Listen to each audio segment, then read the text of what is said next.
ជំរាបសួរអ្នកទាំងអស់គ្នាសូមស្វាគមន៍មកកាន់ Channel នីតិខ្មោចស្រាយជាថ្មីម្ដងទៀតនេះគឺជាវីដេអូមួយដែលប្លែកមែនទែនសម្រាប់អ្នកទាំងអស់គ្នាដោយសារថ្ងៃនេះខ្ញុំនឹងមកនិយាយបាទតកតងជាមួយនឹងរឿងព្រេងនិទានបាទតកតងជាមួយនឹងប្រវត្តិឆ្កែដែលឃើញខ្មោចហើយកន្លែងនេះខ្ញុំសូមបញ្ជាក់ប្រាប់អ្នកទាំងអស់គ្នាថារឿងនេះគឺមិនមែនជារឿងពិតនោះទេបាទគឺជារឿងការនិទានតគ្នាដោយចាប់ផ្ដើមពីបរិះម្នាក់ដែលគាត់បានធ្វើដំណើរបាទទៅកាន់ផ្ទះមេមត់បាទពេលយើងនិយាយកន្លែងហ្នឹងឲ្យខ្លីមែនតើគឺជាបាទកម្មវិធីឡើងបាទរយៈអញ្ចឹងបរិះហ្នឹងគឺគាត់ធ្វើដំណើរបាទត្រូវទៅឆ្លងកាត់នៅបាទព្រៃមួយកន្លែងព្រៃហ្នឹងគឺធំមែនតើបងប្អូនរបៀបដូចជាព្រៃស្ដុកបាទអញ្ចឹងទៅពេលដែលបរិះហ្នឹងទៅដល់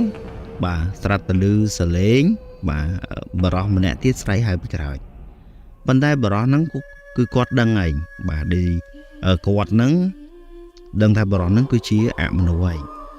ប៉ុន្តែដោយសារបរោះហ្នឹងគឺគាត់ជាមនុស្សដែលមិនចេះខ្លាចខ្មោចទេបងប្អូនអរគ្នាបាទអញ្ចឹងក៏បរោះដែលជាខ្មោចហ្នឹងក៏បានស្រែកផ្ដាំទៅបរោះដែលជាមនុស្សថាប្រសិនម្នាក់ឯងទៅដល់កន្លែងកម្មវិធីឡើងរយៈសូមកុំភ្លេចហៅប្រពន្ធខ្ញុំមកផង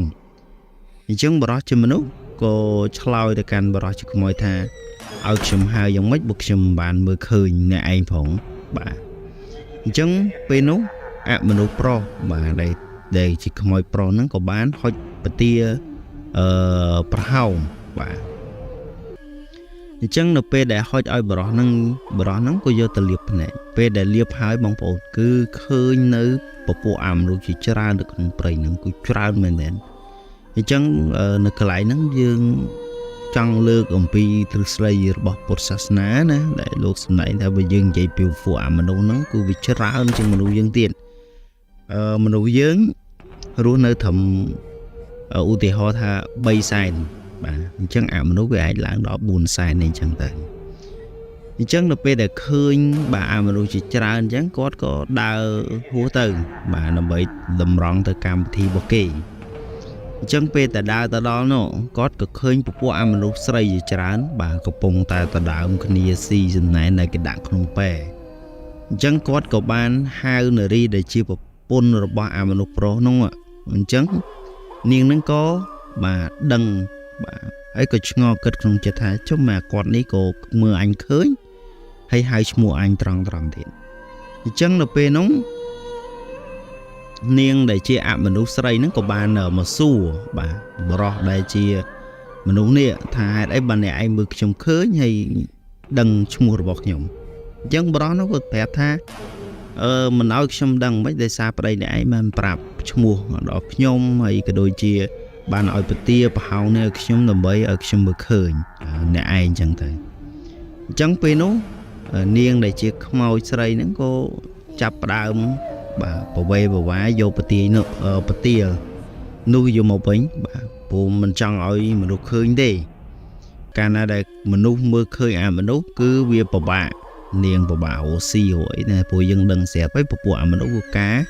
បរិភោគពួកហ្នឹងគឺទៅលើការសំណែនឬក៏ពពួកគេហៅថា